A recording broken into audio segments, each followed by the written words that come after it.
notice how high gas prices are these days? The regular gas retail price is averaging about $3.21 right now. That's $1 more per gallon than a year ago. In fact, this is a 7-year high in the United States. This is mainly because the price of Brent crude oil has been at an all-time high since 2014. This September, it averaged $74 a barrel. Compare that to last September, which was $34. So you can see it more than doubled. And the current high price probably won't be the limit. Analysts believe it'll average $81 for the rest of the year. But it's not impossible to see crude oil prices reach $100 a barrel in the near future. Actually, the market is actively buying options for $100 a barrel for 2022. And some buyers are shelling out $200 per barrel for this December. Overall, experts believe this trend is due to low production, supply disruption, and increased demand. But there's yet another reason it's happening behind the scenes.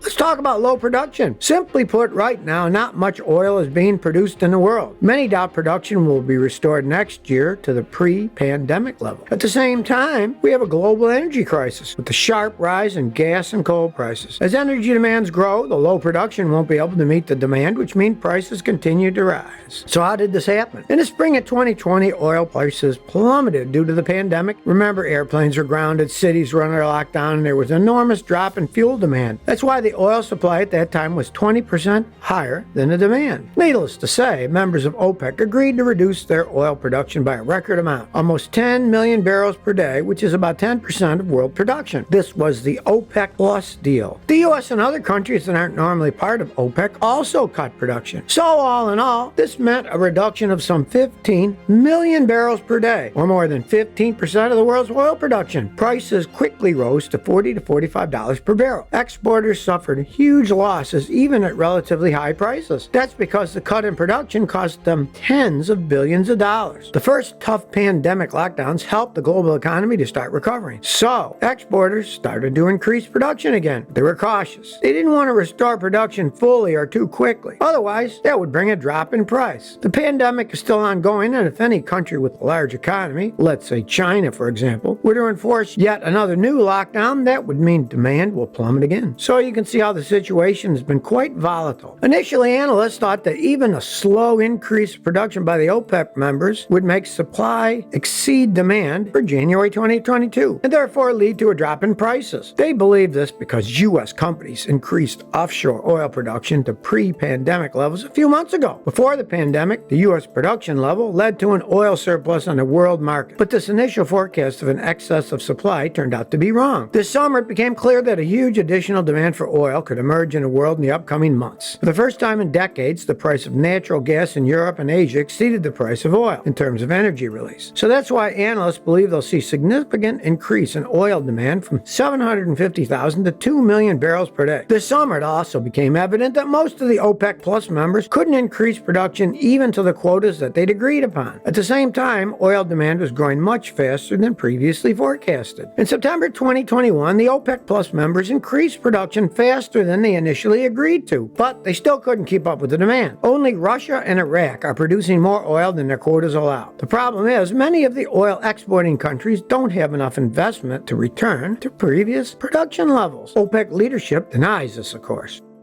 Some people speculate that maybe they're just not reinvesting in oil production at pre-pandemic levels, since the global economy is transitioning to green energy. They point to the fact that even the largest private oil companies in the world have been investing in renewable energy in addition to future oil expansion. Recently, British Petroleum has been gambling big on a fast transition from oil to renewables. That's because all major oil players are facing lots of pressure from government regulators and investors to develop cleaner energy and divest from fossil fuels, since it's the primary source of greenhouse gas emissions that cause global warming. So BP has been gambling to transition faster than its peers. BP proposed to cut oil production by 40%, or about 1 million barrels a day. That's equal to the United Kingdom's entire daily output in 2019. In addition, BP is boosting capacity to generate electricity from renewable resources equivalent to the power made by 50 U.S. nuclear plants. Going back to rising gasoline prices, some people speculate that some oil exporting countries aren't aren't quick to return to previous investment level in new oil production projects because of green energy. They say the current oil situation is an opportunity to transition more quickly to green energy and abandon oil. But unfortunately, it's not all that simple. The chief planner of the International Energy Agency, which is responsible for green energy transition, said that the transition could become quite messy. The IEA's new version of the Energy Transition Plan shows a noble yet ambitious goal to achieve zero greenhouse gas by 2050. This will limit climate change to 2.7 degrees Fahrenheit. They believe that only the speed of transition will allow avoiding catastrophic consequences for the climate, population, and economy. Let's talk about electrification. A few years ago, Stanford economists projected that EVs will kill the global oil industry by 2030. If the world economy really starts abandoning fossil fuels at the speed that politicians are planning, then some people think we'll reach the peak of oil consumption sooner than later, which after that point, oil demand will only go down. Would it surprise you to hear that gas giants BP and Shell acquired EV charging companies? They bought them with chump change to diversify their holdings. But it just goes to show that the oil industry acknowledges the electric future. But the fact is that it'll probably take a bit longer than that before the EV uptake destroys oil demand. Frankly, EVs have a way to go before it can challenge the internal combustion engine industry and subsequently the oil industry to a significant degree. Here's why. Last year, light plug-in and fuel cell cars plus electric city buses and two-wheelers displaced some 370,000 barrels per day. Experts estimate that number will grow to 1.5 million barrels per day by 2025. That's 400%. You might think that sounds like an insanely huge number. The fact is, that would be just 1.4% of the world's total oil demand. So it's just a tiny dent. And that's why oil investors aren't losing sleep over it yet. Here's another interesting metric. Last year, just 2.7% of cars sold were EVs. Experts believe it'll grow to 31% by 2040. So the EV has an upward trend, and its long-term outlook is bright. But nevertheless, it's still decades away. If governments want to accelerate the EV revolution, they need to create more incentives for consumers to buy EVs and create more subsidies to speed up the infrastructure growth and battery innovations. Recently, Biden administration has proposed investing heavily on EV infrastructure. The UK previously had plans to ban sales of gasoline and diesel cars after 2040. But last year, Prime Minister Boris Johnson announced they're moving up the deadline to 2030.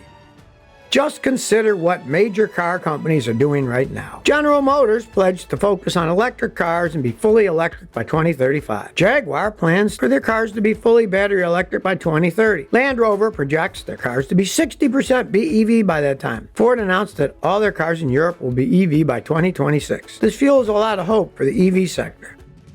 Every revolution and every war is about chaos, and that's what we're seeing. Advances are being made on both sides. It's hard to discern what the real turning point will be and when. You have people with differing views and projects, and the only common thing we share is just knowing the storm is brewing. Let's talk about how the oil and gas lobbyists are reacting. So the U.S. Senate passed a budget resolution in August for a $3.5 trillion budget reconciliation package. But then there's the American Petroleum Institute, and you also have the American Gas Association. They're two of the most powerful oil and gas lobbies in America. Since that budget resolution, API and AGA have been flooding Facebook with targeted ads that oppose climate initiatives. API alone sent $423,000 on Facebook ads, and these ads have been viewed some 21 million times. Their average ad spend is a bit shy of $11,000 a day, which of course is peanut money for them. AGA has been spending too. They spent $18,000 on Facebook ads with the goal of moving people to contact their members of Congress and vote no to higher energy costs and against the energy tax. Whatever the case and however things turn out, one thing is for sure as far as the car world's concerned, EVs first died out in the early 1900s. It reemerged in the 1970s, only to fade out again. America just wasn't ready for it 30 to 40 years ago, but then it re-entered mainstream America in the 21st century. And this time, it's not going to fizz out and die again. This time, it has a foothold, and it's here to stay. Imagine you're looking to buy a new car, and your top priority is not performance, but fuel economy. After researching a few models, you decide on a car with a high published EPA rating. But after a month of use and driving around town, you realize you're only getting a meager 24 miles per gallon on average. And you wonder, what happened to the promised 30 miles per gallon on highway and 28 miles per gallon combined? And you wouldn't be alone to wonder that. A lot of car and truck owners have complained about the gap between the fuel efficiency they thought they'd get and what they actually get on the road. This leads many to wonder where the promised fuel economy is and whether it's a deliberate deception. Before any car maker can put a model out on the market, it must first get approval from the EPA. Did you know that since the late 1970s, the EPA has certified fuel economy projections for some 450 million new cars sold in the U.S.? The fuel efficiency projections that you see on the window stickers of new cars and trucks are there by law. For example, you might see city miles per gallon 16 and highway miles per gallon 25. Of course, when you see those numbers, they're boldly displayed and appear very official. That's because they're coming from the federal government, which gives it a lot of credibility. After all, the EPA figures determine whether an automaker is meeting their required average fuel economy specifications for the company's entire vehicle line, so these numbers are very important. They're important for us as consumers as well, because fuel efficiency is high on the list of things that new car buyers want. So I think this is also a matter of trust. Guess how many employees work for the EPA and how many of them actually test cars? The common view is that the federal agency is working diligently to test every new truck, car, van, and SUV model. But in reality, for the most part, it doesn't conduct tests on its own. That's because it simply doesn't have the budget, equipment, or manpower to test hundreds of individual models, each with its own unique engine and transmission combinations. Surprisingly, only 18 of the EPA's 17,000 plus employees work in the automotive testing department, which is in Ann Arbor, Michigan. These 18 employees analyze roughly 200 to 250 vehicles a year and research about 15% of new models. As for the remaining 85%, the EPA allows each automaker to test their own vehicles and submit their test results. The agency takes the figures provided by each individual car company as factual without any further testing, and they approve the numbers that we end up with seeing on the window sticker. And that's why we see their stamp of approval in the words assessed by the EPA. This is one reason why actual mileage may differ from what you see in advertisements in the window sticker. Is the automaker interested in making the reported miles per gallon different from the actual mileage? In a way, yes. When a car falls into the category of gas guzzler, that is below 22.5 miles per gallon, or when a brand's entire lineup falls short of the government's fuel economy regulations, then someone has to pay literally. That's because it's the law. We can thank the Energy Act of 1978, which introduced what many call the gas guzzler tax. This tax is added to the sticker price, although it does not apply to trucks. So, for example, the smallest fine a new car buyer will pay for the low fuel economy of a particular car can be $1,000. That's the line applied on a Mercedes-Benz S550 with its 14 miles per gallon city and 22 miles per gallon highway. The car with the worst fuel economy is a Lamborghini Murcielago that gets just 8 miles a gallon city, 13 on the highway for a combined 10 miles per gallon. For this excess, the buyer pays a fine of $6,400, but the maximum penalty can go up to $7,700 for a car. So it's not surprising since 1983, nearly $800 million in fines have been collected by the IRS from new car buyers. Car makers also have to pay if the fuel economy figures don't meet the standards set by the corporate average fuel economy regulations. These regulations were also set in 1978 and applied to the entire vehicle fleet. Since the 2009 model year, it was officially agreed that automakers should meet an average of 27.5 miles per gallon for passenger cars and 23.1 miles per gallon for light trucks. Car fleets are divided into three categories: domestic cars, imported cars, and light trucks, and each individual category must meet the requirements for fuel economy. If any automaker fails to reach its mark, it'll be fined $5.50 times each 0.1 miles per gallon under the threshold times the number of cars sold. This is why, for example, Ferrari paid $616 for each of its 1,645 vehicles sold in 2008, which amounted to over $1 million a year in fines. So as you can see, manufacturers also have to pay too.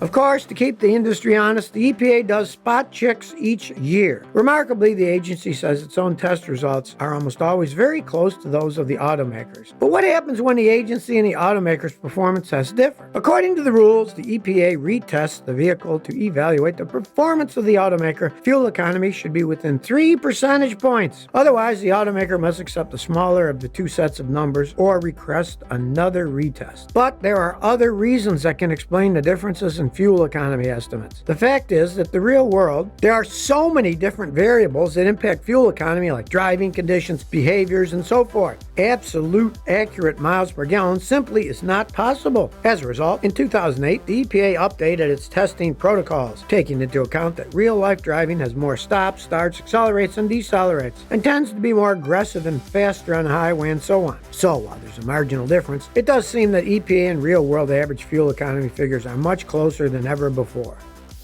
So how does the EPA testing lab work? The EPA system was modified in 1984 and also in 2008 to make it more relevant. Even though it still doesn't precisely reflect real-world driving, the EPA continues to use dynamometer-based stationary laboratory tests to ensure repeatability. You can think of the dynamometer, or dyno, as a giant treadmill for cars. The vehicle is held stationary while the wheels are turning large rollers on a chassis dynamometer. There are 3 such stands, one of which is an all-wheel drive unit with sets of rollers for both front and rear wheels, while the other 2 dynos are rotated only by the drive wheels of the car, either front wheel or rear wheel. Once the vehicle is secured to the dyno, personnel enter values and figures to simulate real-world factors such as wind and friction on the road. The EPA fuel economy test has certain parameters to follow. Then one of the EPA's 6 experienced drivers will get behind the wheel to drive the test car. The driver has to precisely follow a red line of speed against time, which is displayed on a monitor hanging directly in front of the windshield. The driver does his best to match the red line with the car's wheel speed. Actually, it's much more difficult than you think. If the speed deviates from the test cycle by more than 2 miles an hour, the results don't get counted and you have to start over. There is a crazy high number of documents that explains each procedure and circumstance in detail, each with its own set of rules.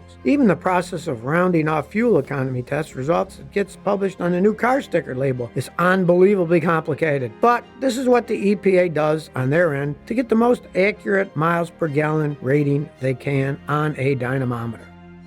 A key element of the EPA's estimated average fuel economy is the separation between city and highway driving. Almost all cars and trucks provide better fuel economy when driving at 55 miles on an open highway as opposed to stop-and-go traffic on city streets. When it comes to calculating the combined miles per gallon, the EPA assumes that motorists drive 55% of the time in the city and 45% of the time on the highway. That's the benchmark they use. But of course, in the real world, if you live in a large city, you'll likely spend more time in the city than 55%. Even if you spend a lot of time driving on a highway, it's only considered highway if your average speed is 50 miles per hour and up. Try doing that in rush hour traffic in Houston. It's impossible. If you're at crawl on a traffic on a highway at a speed of 10 miles an hour, then your fuel consumption will be closer to city than highway. So, if you're diligently keeping track of the number of miles you travel based on the agency's MPG rating, it'll be hard not to be disappointed. You can't simply add their numbers to your own driving habits. Honestly, assessing your particular situation is the only way to accept EPA rating differences, or simply change your driving style to match it. Then your car's odometer will more accurately reflect the fuel economy.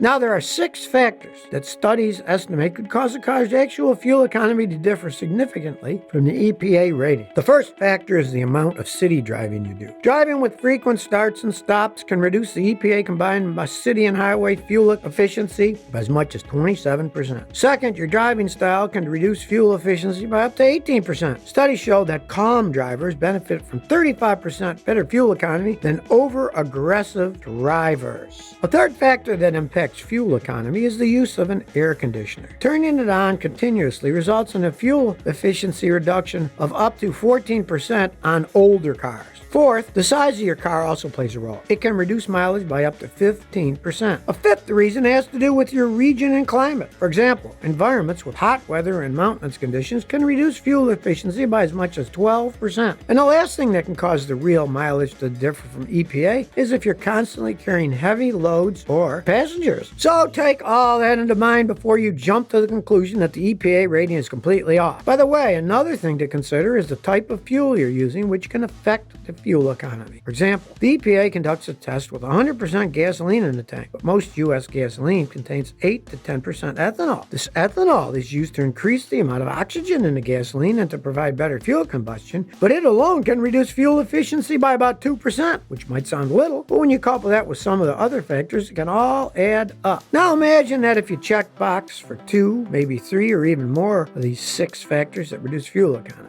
The next question probably is, why can't the agency take these nuances into account when testing cars? The short answer is that it's simply not possible. It's impossible to know what percentage of drivers in which terrain will have aggressive driving patterns in order to accurately calculate this figure. It's also not possible to calculate exactly where every particular vehicles are driven the most and how often the air conditioner is on, and so on. Also, remember that most of the time, although automakers conduct their tests with the agency's test protocols, the final fuel efficiency figures are provided by the automakers themselves and not the EPA.